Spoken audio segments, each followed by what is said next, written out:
UP में अपराधियों और माफियाओं के खिलाफ एक्शन जारी है। कई ऐसे माफिया हैं जो मिट्टी में मिल गए।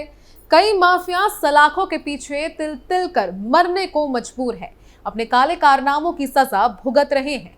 सत्ता में आने के बाद सीएम योगी ने अपने कड़े फैसलों से इनमें दहशत फैला दिया है। इन बदमाशों और माफियाओं को पता है कि अगर पकड़े गए तो सीधा एनकाउंटर होगा, क्योंकि हमने बहुत ज्यादा आतंक मचाया है, बहुत जुल्म किए हैं, जिसका हिसाब योगी सरकार हमसे लेकर रहेगी। नमस्कार, कैपिटल टीवी का स्पेशल शो पर्दाफाश देख रहे हैं आप और मैं हूं आपके साथ राजप्रीत कौर। आज पर्दाफाश में बात करेंगे मौलाना तौकीर रजा की। मौलाना तौकीर रजा पर अब एक ऐसा आरोप लगा है जिससे वो बुरी तरह से फंस चुका है।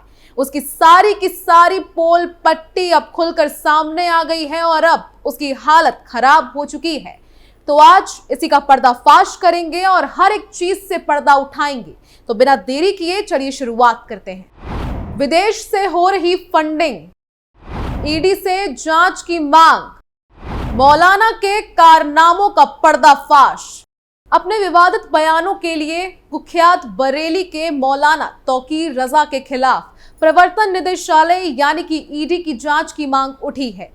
ये मांग आला हजरत खानदान की बहू और आला हजरत हेल्पिंग समिति चलाने वाली निदा खान द्वारा उठाई गई है। निदा ने मौलाना तौकीर के खिलाफ ईडी की जांच की मांग करते हुए कहा कि उन्हें बाहर से फंडिंग हो रही है और हिंदुओं और मुसलमानों में दरार डालते रहते हैं। निदा खान ने तमाम केस होने के बावजूद अब तक मौलाना तौकीर की गिरफ्तारी ना होने पर हैरानी जताई है। शनिवार यानी कि 6 मार्च 2024 को एक वीडियो जारी करते हुए निदा खान ने कहा कि उन्हें धमकी मिल रही है।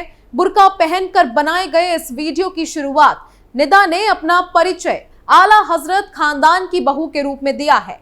उसके इस बयान को वीडियो में 3 मिनट 7 सेकंड पर सुना जा सकता है।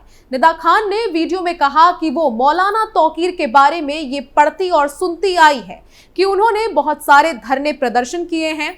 उदाहरण के तौर पर निदा ने CAA और NRC का नाम लिया। मौलाना तौकीर पर हिंदू और मुसलमानों को आपस में लड़ाने का आरोप लगाते हुए निदा ने उनके अंतिम धरने में सांप्रदायिक तनाव फैलाने की बात कही है। वीडियो में आगे कहा गया है कि अभी उत्तर प्रदेश में लॉ एंड ऑर्डर बेहद सख्त है, जिसकी वजह से मौलाना तौकीर रजा दंगा फैलाने में नाकाम है।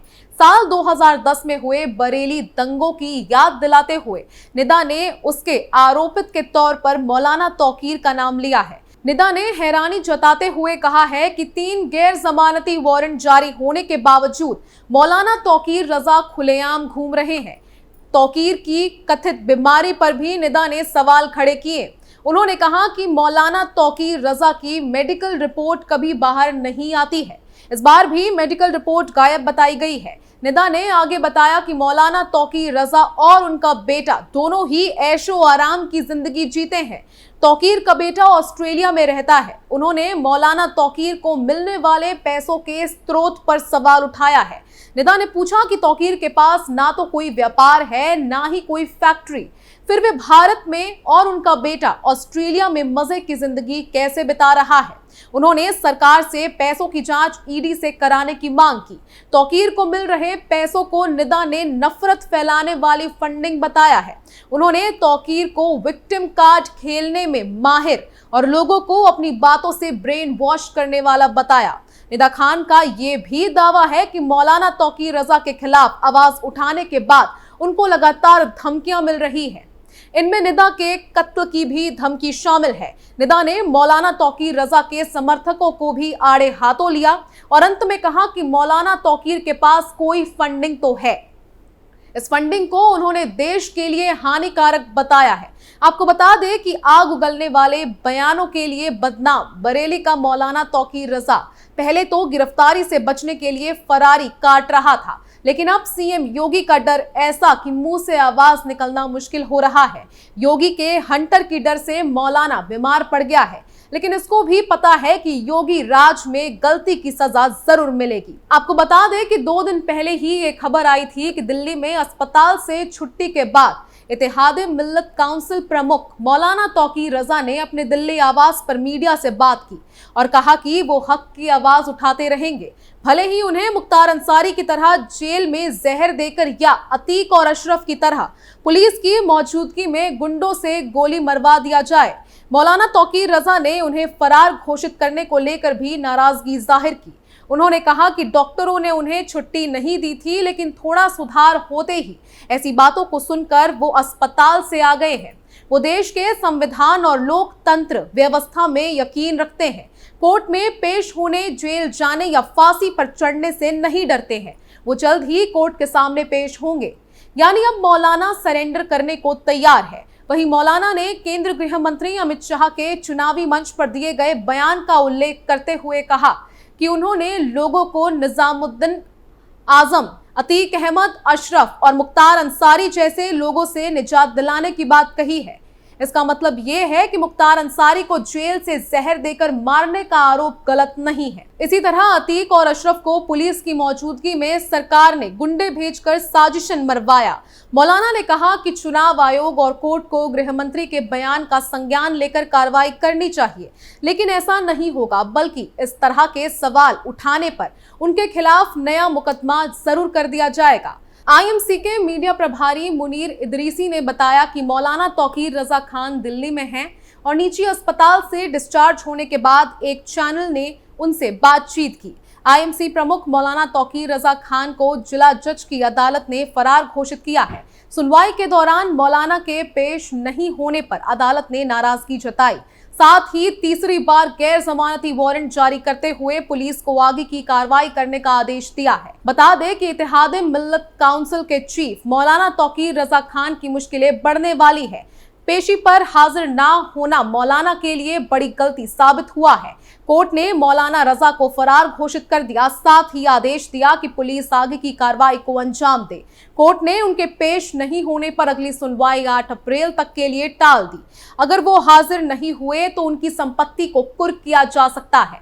आपको बता दें कि मौलाना तौकीर रजा को साल 2010 में हुए बरेली के दंगे का मास्टरमाइंड बताया गया है।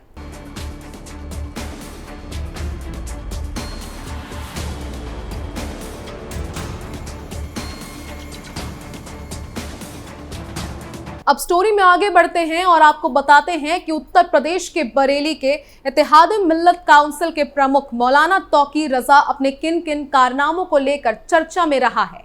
अभी हाल ही में तौकीर रजा ने उत्तराखंड के हल्द्वानी में अतिक्रमण विरोधी कार्रवाई का विरोध करते हुए कहा कि हम अब किसी बुलडोजर को बर्दाश्त नहीं करेंगे। सुप्रीम कोर्ट अगर संज्ञान नहीं ले रहा है तो हम अपनी हिफाजत खुद करेंगे।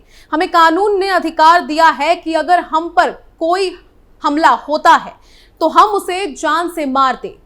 उसके इस बयान के बाद से बवाल मच गया है। हालांकि ये पहली दफा नहीं है जब मौलाना तौकीर रजा ने ऐसा बयान दिया हो। मौलाना पहले से ही अपने बयानों के कारण विवादों में रहा है। उत्तर प्रदेश के बरेली में हुए हिंदू मुस्लिम दंगों में तौकीर रजा को पुलिस ने आरोपी बनाते हुए गिरफ्तार किया था। साल 2012 के विधानसभा चुनाव में तौकीर रजा ने समाजवादी पार्टी का समर्थन किया। उनकी पार्टी ने भोजीपुरा से चुनाव भी जीता।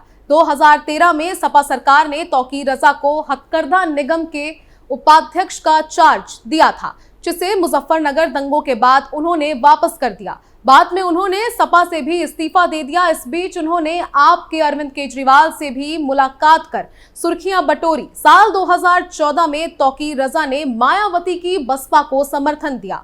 साल 2015 में उन्होंने all India Muslim personal law board का गठन किया।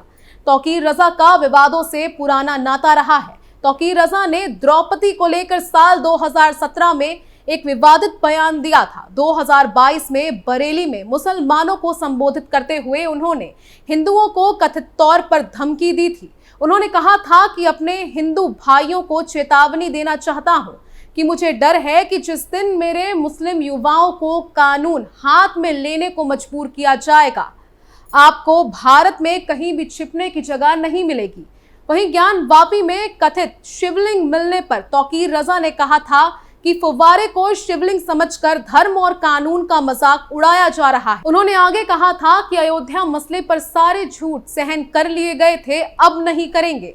सरकार हर मस्जिद को मंदिर बनाना चाहती है। ऐसा ही रहा तो इसके गंभीर परिणाम होंगे। इतना ही नहीं, दिल्ली के जहांगीरपुरी में हिंसा के बाद तौकीर रजा ने मोदी सरकार पर एक तरफा कार्रवाई का आरोप लगवाया था। उन्होंने कहा था कि अगर सरकार धृतराष्ट्र बनी रही तो देश में महाभारत जरूर होगा। मुसलमान अगर सड़कों पर उतर आया तो उसे कोई रोक नहीं पाएगा। वहीं तौकीर रजा ने जेल से छूटने के बाद आजम खान से मुलाकात की थी। इस दौरान उन्होंने कहा था कि योगी सरकार ने आजम खान पर बहुत जुल्म किए हैं। सरकार से एक एक करके सभी जुल्मों का हिसाब लिया जाएगा। देश भर में सीएए के खिलाफ चल रहे प्रोटेस्ट के दौरान भी तौकीर रजा ने विवादित बयान दिया था। वहीं ऐसे ही कई और भड़काऊ बयान हैं जो मौलाना दे चुके हैं। खैर, अब मौलाना की मुश्किलें बढ़ गई हैं और वो चारों तरफ से बुरी तरह से घिर चुके हैं।